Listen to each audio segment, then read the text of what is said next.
দুই বন্ধুর বাড়ি হতে স্কুলে আসা যাওয়ার দূরত্বের অনুপাত 2:3। প্রথম বন্ধুর বাড়ি হতে স্কুলের দূরত্ব 5 কিলোমিটার হলে দ্বিতীয় বন্ধুর বাড়ি হতে স্কুলের দূরত্ব কত? উত্তর: প্রথম বন্ধুর বাড়ি হতে স্কুলের দূরত্ব 5 কিলোমিটার। অতএব প্রথম বন্ধুর বাড়ি হতে স্কুলের দূরত্ব অনুপাত দ্বিতীয় বন্ধুর বাড়ি হতে স্কুলের দূরত্ব 2:3। প্রথম বন্ধুর বাড়ি হতে স্কুলের দূরত্ব ভাগ দ্বিতীয় বন্ধুর বাড়ি হতে স্কুলের দূরত্ব 2/3। বা প্রথম বন্ধুর বাড়ি থেকে স্কুলের দূরত্ব 5 কিলোমিটার দেওয়া আছে, ভাগ দ্বিতীয় বন্ধুর বাড়ি থেকে স্কুলের দূরত্ব, এটা বের করতে হবে।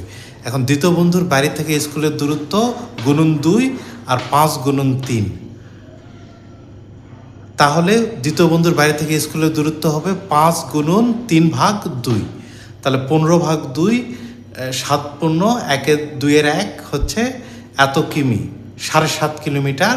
অতএব দ্বিতীয় বন্ধুর বাড়ি থেকে স্কুলের দূরত্ব 7.5 কিলোমিটার।